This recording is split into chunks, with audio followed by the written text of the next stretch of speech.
ฮัลโหลวันนี้จริงๆที่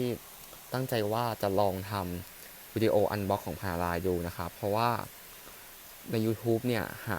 วิดีโออันบ็อกของพาราที่เป็นคนไทยอันบ็อกยากมากๆคือเท่าที่ดูเนี่ยมีแค่ไม่กี่วิดีโอเองก็เลยอยากจะลองทำแล้วก็ยังไงก็เชิญรับชมรับฟังนะครับเป็นวิดีโอแรกของผมด้วยครับ สวัสดีวันนี้เราก็มาอยู่กับ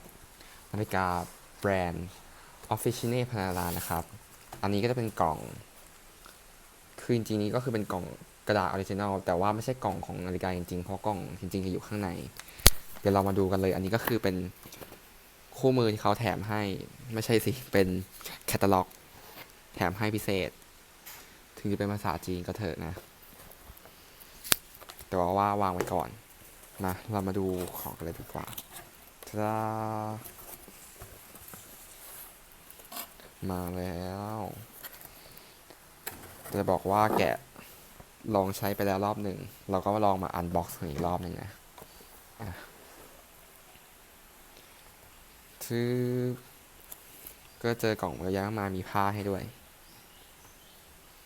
นี่คือกล่องจริงๆของมันว้าวพอเราเปิดออกมาปุ๊บ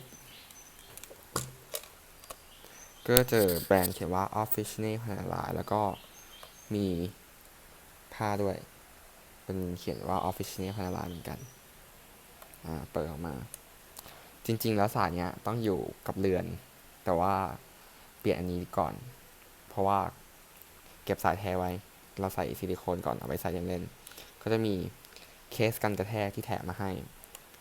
แล้วก็มีอุปกรณ์เป็นไขควงไว้เปลี่ยนสายกับที่จิ้มเอาไว้เปลี่ยนสาย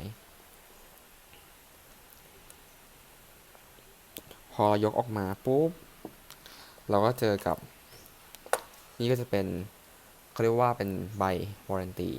ใบการันตีครับส่วนอีกเล่มหนึ่งก็จะเป็นคู่มือ instruction การใช้งาน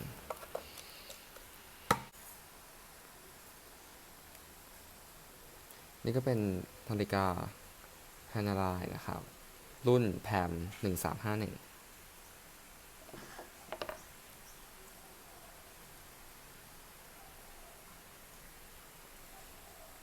เป็น automatic movement นะครับ P9010 เป็นรุ่นปรับปรุงจากแพม351ซึ่งตัวเคสเนี่ยความบางมากขึ้นนี่นะครับตัวเรือนนี่ก็เป็นข้างหลัง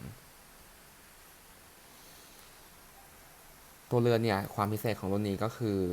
ทำมาจากไทเทเนียมซึ่งเอาจริงๆแล้วหน้าตาก็จะคล้ายๆกับตัว1312รุ่นใหม่เหมือนกันแต่ว่าตัว1312เนี่ยจะทำมาจากสแตนเลสสตีลซึ่งไทเทเนียมนี่ก็จะมีราคาสูงกว่าเล็กน้อยสำหรับราคาที่ช็อปก็อยู่ที่ประมาณ 290,600 บาทแต่ว่าถ้าเกิดมีโปรโมชั่นหรือว่าอะไรก็อาจจะได้ราคาที่ถูกกว่านั้นนะครับวันนี้ก็ขอจบการรีวิวเพียงเท่านี้ครับ